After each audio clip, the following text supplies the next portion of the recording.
दिल्ली से बरामद की गई 5,600 करोड़ की कोकीन मामले में बड़ा खुलासा। ड्रग सिंडिकेट का मास्टरमाइंड तुषार गोयल 2022 में दिल्ली प्रदेश कांग्रेस की आरटीआई सेल का था चेयरमैन। दिल्ली ड्रग्स केस में बीजेपी के राष्ट्रीय प्रवक्ता सुधांशु त्रिवेदी ने कांग्रेस से किए सवाल और कहा कि आखिर कांग्रेस का इस व्यक्ति के ड्रग सिंडिकेट से क्या है रिश्ते। सुधांशु त्रिवेदी ने कहा कि अब लगता है कि मोहब्बत की दुकान में नफरत के सामान तो मिल ही रहे थे, अब नशे का सामान भी मिलने लगा है। सुधांशु त्रिवेदी ने पूछा कि क्या कांग्रेस ने हरियाणा चुनाव में ड्रग्स का पैसा इस्तेमाल किया है। हमें कांग्रेस पार्टी हुड्डा परिवार से जवाब चाहिए। हरियाणा में चुनाव प्रचार के आखिरी दिन नूंह पहुंचे राहुल गांधी। नूंह में राहुल गांधी ने भारतीय जनता पार्टी और प्रधानमंत्री नरेंद्र मोदी पर साधा जमकर निशाना। राहुल गांधी ने कहा कि बीजेपी ने देश में नफरत फैला रखी है। बीजेपी और आरएसएस मिलकर देश में संविधान को खत्म करने की कर रहे हैं कोशिश, लेकिन कांग्रेस ऐसा नहीं होने देगी। राहुल गांधी ने कहा कि हरियाणा में बेरोजगारी के जिम्मेदार नरेंद्र मोदी 56 इंच की छाती की बात करते थे, अब चेहरा बदल गया। हरियाणा की छोटी पार्टियां बीजेपी की ए, बी और सी टीम।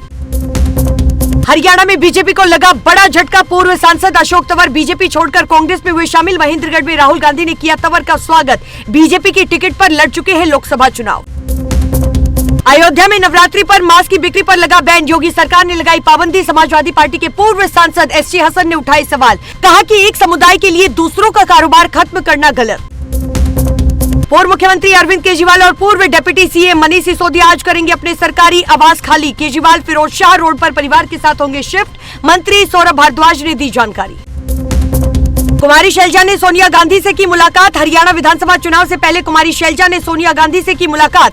दोनों नेताओं के बीच करीब आधे घंटे तक चली मुलाकात। चुनाव के मद्देनजर ये मुलाकात अहम। दिल्ली पुलिस ने लोगों को ठगने वाले ऐप का किया भंडाफोड़। सोशल मीडिया इन्फ्लुएंसर फुकरा इंसान एलविश यादव, लक्ष्य चौधरी, पूरब झा को भेजा नोटिस। प्रधानमंत्री नरेंद्र मोदी ने नीरज चोपड़ा की मां सरोज देवी के हाथ का चूरमा खाकर लिखा खत और कहा कि आपके अपार स्नेह और अपनेपन ने मुझे मेरी मां की याद दिला दी। ये चूरमा अगले 9 दिन मुझे राष्ट्र सेवा की शक्ति देगा। महाराष्ट्र विधानसभा चुनाव में उप मुख्यमंत्री अजीत पवार ने सीट बंटवारे को लेकर दिया बड़ा बयान। कहा कि 10% सीटें अल्पसंख्यकों को देंगे। बिहार के पूर्व मंत्री बृज बिहारी प्रसाद हत्याकांड मामले में सुप्रीम कोर्ट ने सुनाया बड़ा फैसला। मुन्ना शुक्ला और मंटू तिवारी को उम्र कैद की दी सजा। सूरजभान सिंह के साथ 6 लोगों को किया बरी। अयोध्या गैंगरेप के आरोपी और समाजवादी पार्टी के नेता मोहित खान के खिलाफ एक और केस हुआ दर्ज। बैंक के साथ धोखाधड़ी करने का है आरोप। आरजेडी के बड़े नेता पंकज यादव को मुंगेर में बदमाशों ने मारी गोली और पंकज यादव आरजेडी के रह चुके हैं प्रदेश महासचिव। पंकज की हालत अभी गंभीर।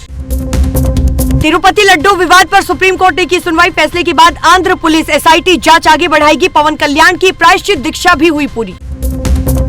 टीम इंडिया के पूर्व क्रिकेटर मोहम्मद अजहरुद्दीन की बढ़ी मुश्किलें और मनी लॉन्ड्रिंग मामले में प्रवर्तन निदेशालय ने भेजा समन। अजहरुद्दीन पर हैदराबाद क्रिकेट एसोसिएशन में 20 करोड़ की गड़बड़ी के आरोप। बिहार के मुजफ्फरपुर में हुआ बड़ा हादसा। बाढ़ पीड़ितों को राहत पहुंचाने वाले वायुसेना के हेलीकॉप्टर पर ही आई आफत। हेलीकॉप्टर क्रैश होकर पानी में गिरा। कर्नाटक के मुख्यमंत्री सिद्धारमैया की बढ़ी मुश्किलें। एमयूडीए मामले में ईडी ने दर्ज की नई शिकायत। एमयूडीए मामले में सबूतों को नष्ट करने की कोशिश करने का आरोप। नवरात्रि में दिखी भक्त की अनोखी भक्त। आंध्र प्रदेश के विजयवाड़ा में प्रसिद्ध कनक दुर्गा मंदिर में भक्त ने देवी कनक दुर्गा को सोने का मुकुट किया भेंट। मुकुट की कीमत 2.5 करोड़ रुपए। प्रशांत किशोर ने गांधी जयंती के मौके पर जन स्वराज को सियासी पार्टी में किया तब्दील। पूर्व केंद्रीय मंत्री देवेंद्र यादव, पूर्व सांसद मोनाजीर हसन के साथ कई जिलों के स्थानीय नेता रहे मौजूद। दिल्ली में रानी लक्ष्मीबाई की मूर्ति को शाही ईदगाह के पास लगाए जाने का काम हुआ शुरू। सुरक्षा के किए गए पुख्ता इंतजाम। Vande Bharat sleeper train factory से बनकर हुई तैयार। चेन्नई की रेलवे की इंटीग्रल कोच फैक्ट्री में लाया जाएगा। इसके बाद होगा ट्रायल रन शुरू। राजधानी दिल्ली में अब प्रदूषण का संकट। हवा की क्वालिटी हो रही खराब। एयर क्वालिटी इंडेक्स में दर्ज की गई बढ़ोतरी। आनंद विहार का AQI पहुंचा 400 के करीब। जम्मू कश्मीर के किश्तवाड़ में सुरक्षा बलों और आतंकियों के बीच हुई मुठभेड़। सुरक्षा बलों ने कुछ आतंकियों को घेरा। 21 सितंबर को भी इस इलाके में सुरक्षा बलों और आतंकियों के बीच हुई थी गोलीबारी। ईशा फाउंडेशन के खिलाफ जांच पर सुप्रीम कोर्ट ने लगाई रोक और कहा कि पुलिस आगे एक्शन न ले। फाउंडेशन पर लड़कियों को बंधक बनाने का आरोप। महाराष्ट्र के बदलापुर में 2 बच्चियों से यौन शोषण मामले में पुलिस ने स्कूल प्रेसिडेंट और सेक्रेटरी को किया गिरफ्तार। मुख्य आरोपी के एनकाउंटर में हो चुकी है मौत। बॉम्बे हाईकोर्ट ने मजिस्ट्रेट से मांगी रिपोर्ट।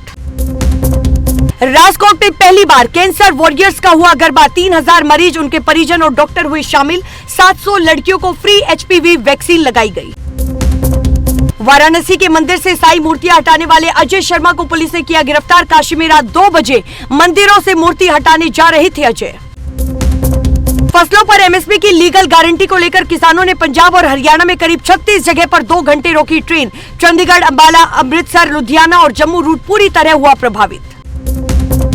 पंजाब में 15 अक्टूबर को होंगे पंचायत चुनाव। पंजाब एंड हरियाणा हाईकोर्ट ने चुनाव के खिलाफ दायर की गई सभी याचिकाओं को किया खारिज। दिल्ली के जैतपुर में हॉस्पिटल में डॉक्टर की गोली मारकर की हत्या। 2 नाबालिग ड्रेसिंग करवाने आए थे। प्रिस्क्रिप्शन लेने के बहाने कैबिन में घुसकर की फायरिंग। देश का मानसून ट्रैकर। बिहार में 14 लाख आबादी बाढ़ प्रभावित। यूपी के गोरखपुर में 30 गांव डूबे। 10 राज्यों में भारी बारिश का alert. Women's T20 world cup UAE में हुआ शुरू और 10 टीमों के बीच 17 दिन में खेले जाएंगे 23 मैच। 20 अक्टूबर को दुबई में होगा टूर्नामेंट का फाइनल मुकाबला। नागा चैतन्य और सामंथा के तलाक पर तेलंगाना के मिनिस्टर कोंडा सुरेखा ने तलाक पर दिया विवादित बयान। BRS लीडर KT रामाराव को बताया तलाक का कारण। कोंडा सुरेखा ने अपने बयान से बढ़ते विवाद को देखकर ट्वीट के जरिए माफी मांगी और लिखा कि सामंथा, ये कमेंट आपकी भावनाओं को ठेस पहुंचाने के लिए बिल्कुल नहीं था। हिजबुल्लाह चीफ नसरल्लाह के दामाद की मौत का बड़ा दावा। सीरिया में इजराइल के हवाई हमले में हुई मौत। लेबनान बोला कि सीज फायर के लिए हिजबुल्लाह तैयार था। 75,762 के ऑल टाइम हाई पर सोना चांदी की अगर बात की जाए तो 1048 रुपए बढ़कर 90,930 प्रति किलो हुई साल के आखिर तक। 75,762 के ऑल टाइम हाई पर सोना चांदी की अगर बात की जाए तो चांदी 1048 रुपए बढ़कर 90,930 प्रति किलो हुई साल के आखिर तक। 78,000 तक जा सकता है सोना। सेंसेक्स में 1,700 अंक की गिरावट। 82,500 पर कारोबार कर रहा। निफ्टी की अगर बात की जाए तो 500 अंक फिसला। ऑटो और बैंकिंग शेयर्स छूटे। और आज के लिए इस वीडियो में बस इतना ही। अगर आपको वीडियो पसंद आई हो तो वीडियो को लाइक करें, कमेंट करें, शेयर करें और चैनल को सब्सक्राइब करना बिल्कुल ना भूलें। नमस्कार।